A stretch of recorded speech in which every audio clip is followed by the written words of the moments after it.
এমন কিছু মানুষকে এখানে আমরা একত্রিত করেছি যারা সম্পূর্ণভাবে অরাজনৈতিক, কিন্তু এই মানুষগুলো দেশের জন্য বিরাট সুনাম বয়ে নিয়ে এসেছে এবং এই সুনামটি তারা বয়ে নিয়ে এসেছে সম্পূর্ণভাবে তাদের নিজ যোগ্যতায়।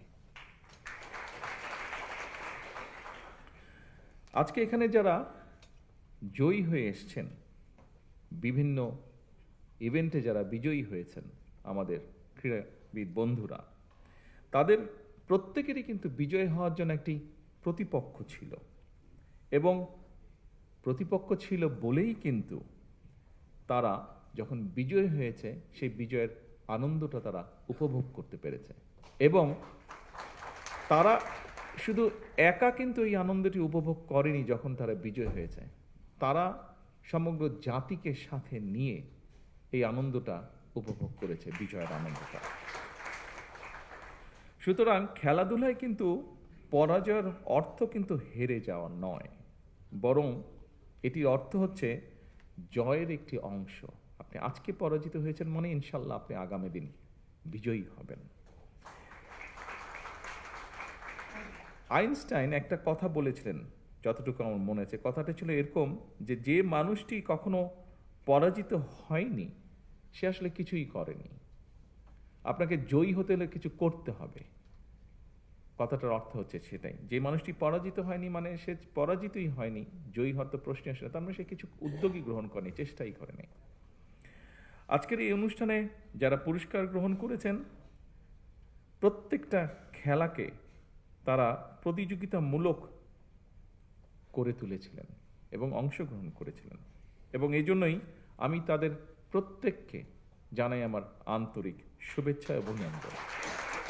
তবে এখানে কয়েকজন খেলোয়াড় তাদের অনুভূতি প্রকাশ করে গিয়েছেন এবং তাদের কথা রেশ ধরেই আমি বলতে চাই যে একই সঙ্গে তাদের পেছনের মানুষগুলো, তাদের বিজয়ের পিছনে যে মানুষগুলোর অবদান, সহযোগিতা, বিভিন্ন রকম কন্ট্রিবিউশন আছে, তাদের পরিবার, কোচ এবং সংশ্লিষ্ট আরও যারা আছেন, তাদেরকেও আমি জানাই আন্তরিক শুভেচ্ছা। সম্মানীয় উপস্থিতিবৃন্দ, আমরা বিশ্বাস করি যে বর্তমান সময়ে, আমরা যদি চারিদিকে তাকাই, বর্তমান সময়ে ক্রীড়াটা শুধু কিন্তু শখ বা বিনোদন নয় বা এক্সারসাইজেরও কোনো অংশ নয়, বরং আমরা দেখতে পাচ্ছি এই মুহূর্তে আমরা যদি বিশ্বে দেখি, বিভিন্ন দেশে দেখি, ক্রীড়াটা কিন্তু একটা পেশা হয়ে দাঁড়াচ্ছে। অ্যাকাউন্টস যেরকম একটা পেশা, ইঞ্জিনিয়ারিং যেরকম একটা পেশা, লিগ্যাল প্রফেশন যেমন একটা পেশা, ঠিক ক্রীড়াও কিন্তু স্পোর্টসও কিন্তু একটা পেশা হয়ে দাঁড়াচ্ছে। এবং অবশ্যই পৃথিবী যখন এইভাবে এগিয়ে যাচ্ছে, নিশ্চয়ই বাংলাদেশও পিছিয়ে থাকতে পারে না। আমরা ইনশাল্লাহ পিছিয়ে থাকবো না।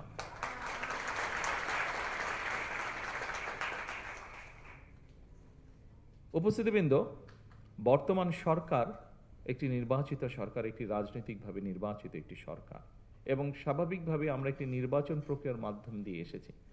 যখন আমরা নির্বাচন প্রক্রিয়ার মাধ্যম দিয়ে এসেছি, তার আগে আমরা সমগ্র জাতির সামনে আমাদের কিছু কথা তুলে ধরেছিলাম বিভিন্ন সেক্টরে, এবং ঠিক একইভাবে ক্রীড়া সংক্রান্ত সেক্টরে আমরা বলেছিলাম যে আমাদের দল রাষ্ট্র পরিচালনার সুযোগ পেলে আমরা দেশের ক্রীড়াকে পেশা হিসাবে প্রতিষ্ঠিত করতে চাই। এবং আজকের এই অনুষ্ঠানটি আমরা যে প্রতিশ্রুতি জনগণকে দিয়েছিলাম, দেশের মানুষকে দিয়েছিলাম, সেই প্রতিশ্রুতির কাজটি আমরা ধীরে ধীরে শুরু করেছি। আজকের এই অনুষ্ঠানটি হচ্ছে তার প্রমাণ বা সাক্ষ্য। আমাদের দেশের ছেলেমেয়েরা, তরুণীরা যারা ভালো খেলায় যারা ভালো করবেন, যারা যে খেলায় আনন্দ পাবেন, তারা যাতে তাদের পছন্দের সেই খেলাটিকে পেশা হিসাবে গ্রহণ করতে পারেন, পেশা হিসাবে নিতে পারেন, মনোযোগ দিয়ে, মনের আনন্দ দিয়ে যাতে গড়ে তুলতে পারেন একজন খেলোয়াড় হিসাবে নিজেকে। সেজন্যই খেলাধুলাকে পেশা হিসাবে নিয়ে একজন খেলোয়াড় যাতে অর্থনৈতিকভাবে অনিশ্চয়তার মধ্যে না থাকেন, সে লক্ষ্যেই কিন্তু বর্তমান সরকার খেলোয়াড়দেরকে ধারাবাহিকভাবে আমরা যে একটা সুনির্দিষ্ট নীতিমালার ভিত্তিতে আমরা একটা সম্মানী কাঠামোর আওতায় আনার কাজটি বাস্তবায়ন আজকে শুরু করেছি, যেটির পরিকল্পনা আপনারা যারা নির্বাচনের আগে খেয়াল করেছেন, দেখেছেন, রেডিও টিভিতে পত্র পত্রিকায় দেখেছেন, পড়েছেন, আপনারা নিশ্চয়ই খেয়াল করেছেন। এই কথাটি কিন্তু আমরা তখন বলেছিলাম, যার বাস্তবায়নের কাজ আল্লাহর রহমতে আমরা আজকে শুরু করলাম। এবং দেশ স্বাধীন হওয়ার পরে এই প্রথমবারের মতন কিন্তু ক্রীড়াবিদদেরকে একটি সম্মানী কাঠামোর আয়তা যে আনা হয়েছে, এটি শুরু হলো আজকে থেকে। সম্মানিত উপস্থিতিবৃন্দ, প্রিয় খেলোয়াড়বৃন্দ, সকল শ্রেণী পেশার মানুষের জীবন মানকে উন্নয়নের লক্ষ্যে আমরা কিন্তু অন্য অন্য সেক্টরেও কাজ করেছি। যেমন নারীদের ক্ষমতায়নের জন্য আমরা এর মধ্যে ফ্যামিলি কার্ডের কাজ শুরু করে দিয়েছি। হতে পারে এই মুহূর্তে স্কেলটি ছোট, কিন্তু ধীরে ধীরে আমরা এটিকে ইনশাল্লাহ লক্ষ্যে নিয়ে যাব, আমাদের যে লক্ষ্য সেটিতে নিয়ে যাব। এর বাইরেও আমরা বলেছিলাম আমাদের সমাজের সম্মানী একটি শ্রেণী, বিভিন্ন মসজিদ সহ বিভিন্ন ধর্মের যারা ধর্মীয় গুরু আছেন, মসজিদের ইমাম খতিব সাহেবরা আছেন, তাদেরকে আমরা একটি সম্মানের আওতায় আনতে চেয়েছিলাম। সেই কাজটি আমরা শুরু করেছি, আপনারা নিশ্চয়ই সংবাদের মাধ্যমে এটি দেখেছেন। এর বাইরেও আমরা বলেছিলাম যে আমরা সারা দেশে আমাদের বিভিন্ন প্রাকৃতিক দুর্যোগ হোক, আমাদের কৃষকের পানির সেচের সুবিধার জন্য সহযোগিতার কারণে হোক, আমাদের ভূগর্ভস্থ পানির যে নেমে যাওয়া সেটিকে রোধ করার জন্যই হোক, আমরা খাল খননের কথা বলেছিলাম, সেটির কাজও আমরা শুরু করেছি। এর বাইরেও আমরা বলেছিলাম যে আমরা এই দেশের কৃষকরা হচ্ছে এই দেশের সবচেয়ে বড় একটি অংশ। আমাদের প্রত্যেকেরই গ্রামে আত্মীয় স্বজন, পরিবার স্বজন আছেন, এবং তাদের মধ্যে অনেকেই প্রত্যক্ষ পরোক্ষভাবে কৃষির সাথে জড়িত। সেই কৃষকদের পাশে দাঁড়ানোর জন্য আমরা বলেছিলাম যে আমরা কৃষক কার্ড ইন্ট্রোডিউস করব। আজকে আমাদের খেলোয়াড় বন্ধুরা যেমন, তাদেরকে আমরা একটি স্পোর্টস কার্ড দিয়েছি, আপনারা দেখেছেন তাদেরকে যেটা আমরা উপহার দিয়েছি, তার মধ্যে ছোট্ট একটি কার্ড আছে, ব্যাংক কার্ডের মতন স্পোর্টস কার্ড। ঠিক একইভাবে কৃষকদের জন্য আমরা একটি কৃষক কার্ড ইন্ট্রোডিউস করার কথা বলেছি, যেটির মাধ্যমে তাদের কাছে আমরা রাষ্ট্রের সহযোগিতা পৌঁছে দিতে চাই। ইনশাল্লাহ 14 এপ্রিলে টাঙ্গাইল থেকে এটির পাইলট প্রজেক্টের কাজ আমরা শুরু করতে যাচ্ছি। সম্মানিত উপস্থিতিবৃন্দ, এভাবেই আমরা দেশ এবং জনগণের জীবনযাত্রার মান উন্নয়নের কাজ শুরু করেছি, দেশকে এগিয়ে নেওয়া যাওয়ার কাজ আমরা শুরু করেছি, এবং সেটিরই অংশ হিসাবে আজকে আমরা আমাদের বন্ধুদের হাতে ক্রীড়া কার্ড তুলে দিয়েছি।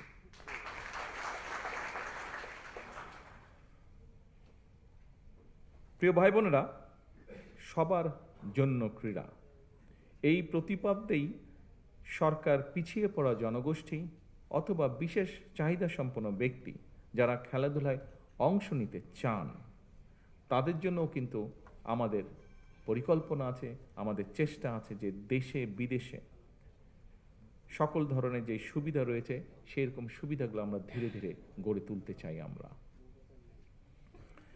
ক্রীড়াকে পেশা হিসেবে প্রতিষ্ঠিত করার জন্য আমরা এর মধ্যেই, বর্তমান সরকারের মধ্যেই অনেকগুলো পরিকল্পনা বা কর্মসূচি হাতে নিয়েছে। দেশে বর্তমানে আমরা সকলেই যেটা জানি, আলোচনাও করি, আমরা যখন পারিবারিক আসরে বসি, বন্ধুবান্ধবের আসরে বসি, আমরা সাধারণত মোস্ট অফ দ্য কেসে আমরা কিন্তু ক্রিকেট বা ফুটবল নিয়ে আলোচনা করি, কিন্তু এর পাশেও আমাদের কিন্তু দেশে অনেকগুলো খেলাধুলা আছে, যেমন আর্চারি আছে, বক্সিং আছে, জিমন্যাস্টিক্স আছে, ওয়েট লিফটিং আছে, সাঁতার আছে, প্যারা সুইমিং আছে, যেটাতে বাংলাদেশের ছেলেমেয়েরা ভালো করছে, প্যারা অ্যাথলেটিক্স আছে, অলিম্পিক ক্যারাতে আছে। প্যারা অলিম্পিকে আমাদের ছেলেমেয়েরা অনেক ভালো করেছে মেইন অলিম্পিকের থেকে। এর বাইরে যদি আমরা ধরি, টেবিল টেনিস আছে, হুইল চেয়ার বাস্কেটবল আছে, খুব হুইল চেয়ার বাস্কেটবল আছে, এরকম অনেকগুলো খেলা আছে। এই খেলাগুলোকে আমরা সামনে এগিয়ে নিতে চাই। শুধু যে ক্রিকেট বা ফুটবল তা না, এর পাশাপাশি অন্য খেলাগুলোকেও আমরা সামনে এগিয়ে নিতে চাই, এবং এর জন্য সরকারি বেসরকারি পৃষ্ঠপোষকতা, সরকারি পৃষ্ঠপোষকতা আপনারা দেখছেন আমরা এই কাজটি শুরু করেছি। আমরা আশা করব বেসরকারি যে প্রতিষ্ঠানগুলো আছে তারাও সরকারের পাশাপাশি এগিয়ে আসবেন আমাদের খেলোয়াড়দেরকে বিশ্বের দরবারে তুলে ধরার জন্য।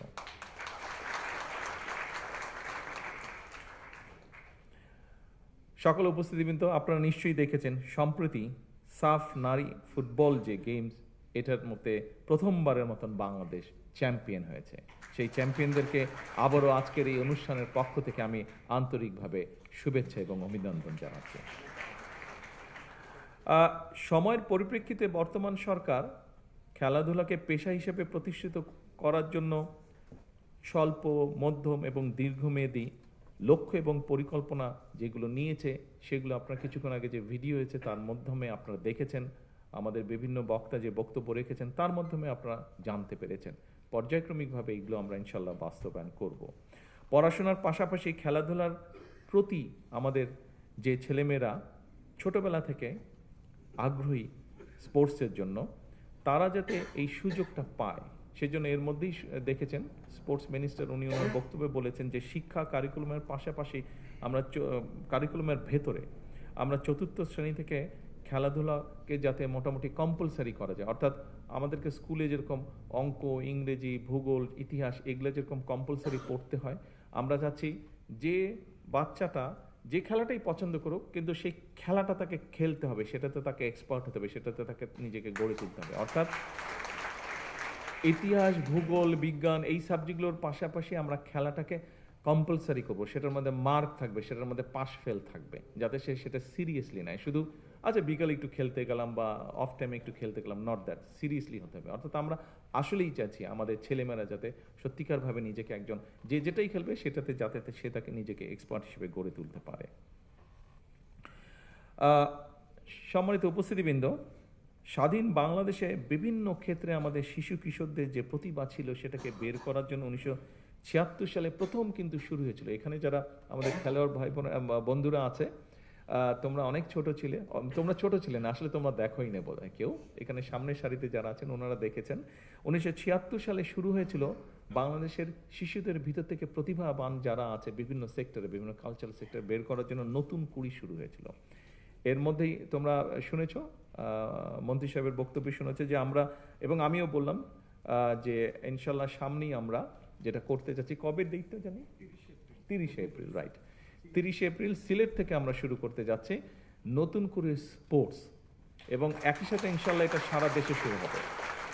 আমরা এই যে বিভিন্ন আমরা 7টা খেলা না 7টা ডিসাইড করেছি তো এই মধ্যে 7টা খেলা আমরা ডিসাইড করেছি। এই 7টা খেলায় কারা পারদর্শী, ধীরে ধীরে সেই প্রতিভাবানদেরকে আমরা বের করে নিয়ে আসব। তাদেরকে যারা ভালো হবে তাদেরকে আমরা আরও বেটার ট্রেনিং দেওয়ার চেষ্টা করব। এভাবে করে আস্তে আস্তে আমরা খেলোয়াড় গড়ে তুলব, পেশাদার খেলোয়াড় গড়ে তুলব, এবং আমাদের লক্ষ্য থাকবে ইন্টারন্যাশনাল যে ইভেন্টগুলো হয় সেগুলোতে আমরা হিট করা শুরু করব আস্তে আস্তে। এবং আমাদের ছেলেমেয়েরা যে দেশের জন্য সম্মান বয়ে নিয়ে আসতে পারে এটার প্রমাণ এর মধ্যেই প্রতিষ্ঠিত হয়েছে। ইনশাল্লাহ আগামী দিনে আমরা আরও বেশি সম্মান বয়ে নিয়ে আসবো।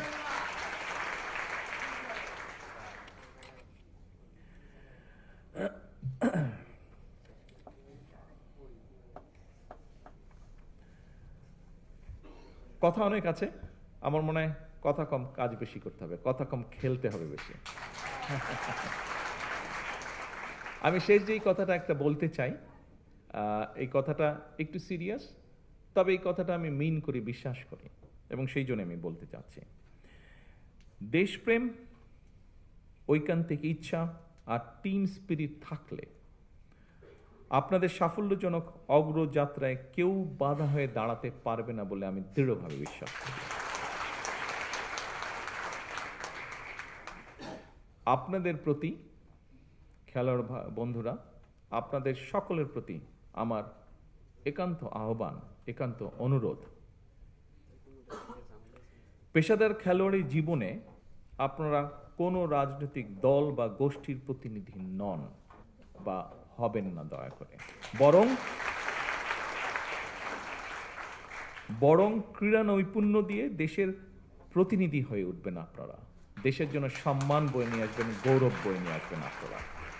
দেশে বিদেশে বিজয় মালা বরণ করে বিশ্বে ক্রীড়া জগতে বাংলাদেশকে উচ্চতর মর্যাদার আসনে আপনারা প্রতিষ্ঠিত করবেন ইনশাআল্লাহ। আজকে এতটুকু বলে আমার বক্তব্য শেষ করছি। ইনশাআল্লাহ এরপরে ঘরের ভেতরে না, ইনশাআল্লাহ খেলার মাঠে দেখা হবে। আল্লাহ হাফেজ। আল্লাহ হাফেজ। বাংলাদেশ জিন্দাবাদ।